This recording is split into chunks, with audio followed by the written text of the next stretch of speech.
legit to quit.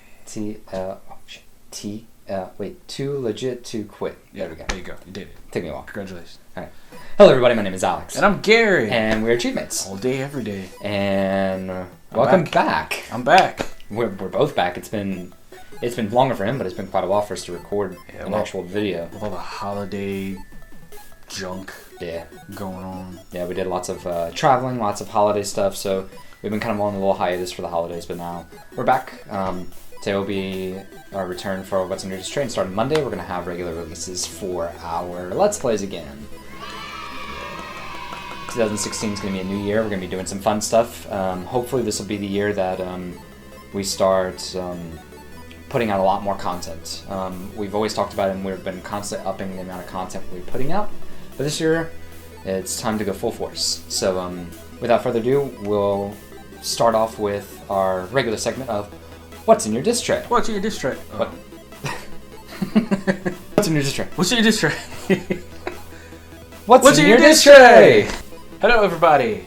It's Gary. I know it's been a while. I know you missed seeing my face. Just like I've missed seeing your non-existent face. Welcome back. I missed you. So today we're going to be talking about Undertale, which by now I'm pretty sure you've heard everything about it, all of the bull stuff that's going on with it, but what you probably haven't heard is how fantastic that game is and how fun, but also how the game makes you realize how shitty of a person you are. Because it sure made me realize how terrible of a person I am. Terrible. So, but if you're one of those people who just live under a rock and you've never heard about it, Undertale is a overly pixelated, almost Super Nintendo style RPG game where you play as a young child who falls into a hole that consists of monsters, just different kinds of monsters.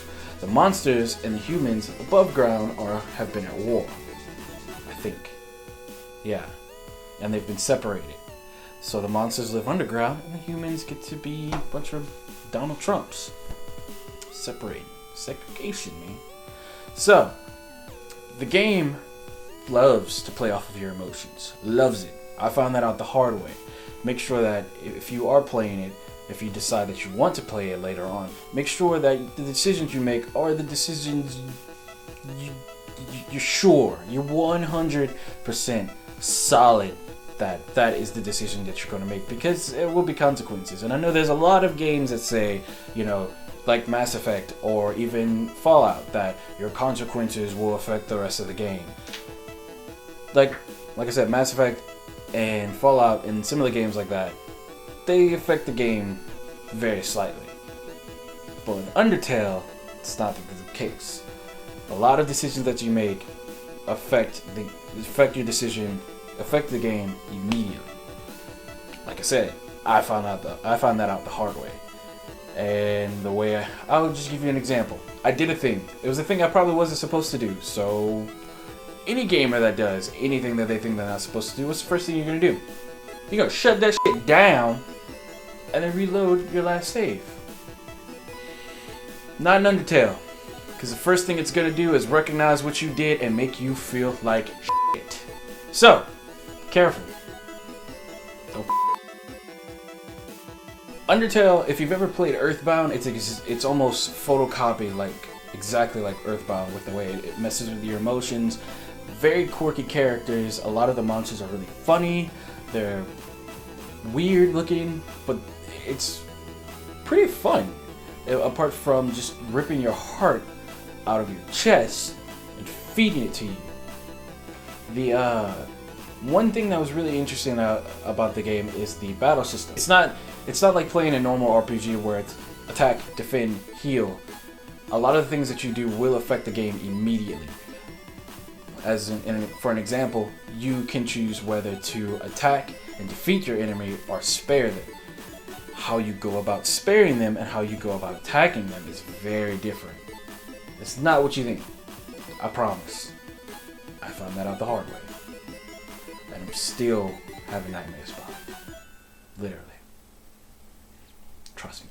Hello everybody, my name is Alex, and in this episode of What's in Your Diss Tray, I'm going to be talking about a game called The Talos Principle. The Talos Principle is really cool. Actually, I've been keeping my eye on it for a long time, and finally it went down in price for the Steam sale. It dropped down to $10, which is a steal for that game. The game usually runs about $40. The game is made by a company called Devolver Digital. They make a lot of really cool games. They're not quite indie status game developers anymore, but they are still a little bit under the radar, but they've made some pretty big titles. So whenever I picked it up and I saw the Devolver made it, I was super excited. So the Talos Principle is basically a puzzle game. It's like a puzzle platformer. It's a first-person game where you play as a robot. Robot doesn't have a name. You're just a sentient being, and then as you're playing the game, you have this almighty being talking to you constantly, basically a god, and his name is Alheim. And throughout the game, he's constantly talking to you about just philosophy and spirituality, and it's really cool because the game ties in a lot of like spirituality and philosophy and psychology and a lot of these different facets of life in a very interesting manner.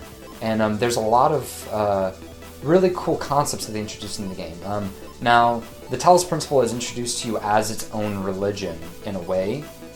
So the game doesn't really follow any actual like mainstream religion nowadays. But basically this almighty being is just constantly talking about following the light and following him and so on and so forth. So throughout the game, you're constantly going into these levels and you solve a puzzle. They give you a basic puzzle of like, you have a machine that's called a jammer and they have a blue force field. You use the jammer to disable the force field. Then you go through it and you might have to use the same jammer to unlock something else, and they introduce more mechanics such as like laser beams that you have to redirect to open doors, blocks that you can jump on or place stuff on top of. You eventually get a mechanic that I just unlocked where you can actually record an action that you do, and then you can play it back, and it's where you basically have a recorded copy of yourself doing an action, and you can use that to progress further through a level. And then at the end of each level, you get basically it's basically like almost like a Jenga piece or a Tetris piece. And then as you get the Tetris pieces, you have to collect certain amounts of them for a level, and then you take them and you bring them to the door. You put them. You have to solve another puzzle to unlock the door to progress further through the game. So I haven't made it too far through the game. I've probably played about 10 hours. The game seems to be really long and really in depth, but it's incredibly fun. The puzzles are very, very intricate. Like it's not unlike Portal. So if you've played Portal games and if you've played other puzzle games similar to Portal, you would love Talos Principle. So it's definitely worth a pickup. It's $40. I was skeptical about picking it up at that price, so I waited until it went on discount. But after picking it up, I think it's well worth the $40 range. The game probably has well of 30 plus hours worth of gameplay you can get out of it. And there's tons of secret stuff you can do in the game, and I've only barely scratched the surface of it. So Talos Principle, definitely pick it up. It's awesome. You should definitely try it out. I think you can even download a demo of the game. If you go on Steam, download it. Like I said, I think if you can download the demo, it's definitely worth at least trying the demo. It's a ton of fun. 5 stars for me. Definitely try it. Say it again. Alright, so that's what's in our disc trays. Thank you so much for watching this video. It was really fun to be back. We're recording it a little late today. We had to do stuff today. I had to go to the eye doctor to get my eyes checked out. And I just bought a new desk, so I was putting that together, waiting for him to get here. So the video will be out a little bit later on the Thursday than it usually is, but it will be out today. But once again, just thank you so much for watching. We're really happy to be back into it. I really missed doing this. It's amazing how much I didn't realize how much I liked doing this until I didn't do it for a few weeks. Yeah, it was weird. It was weird not doing it. I know, because I feel like it's like on Thursday, I'm like, I need to be in front of the camera right now. I mean, neither one of us would really like touch the camera like in a while. Yeah, it's holidays. Holidays have been rough. Like we've been constantly going. Yeah, it's driving me crazy. Yeah, so but we're back at it. Thank you so much for coming and watching this with us. Hope you pick up the games that we talked about. I know I highly recommend the Talos Principle, and I know he's been playing a lot of the Undertale game. Yeah. So I know he highly recommends it. So hopefully pick it up. If you do, let us know what you. That stupid cat. Is that the? Yeah, it's totally a cat. It's the cat trying to open the cabinet. What's in here? No, and usually what he'll do, he'll open it and he's like, oh, I'm done, and just goes away. I'm like, you At least it's not my cat where it goes in the cabinet, then finds a pipe, climbs up the pipe, and goes in the attic. Yeah, no joke. Oh, that shit drives me crazy.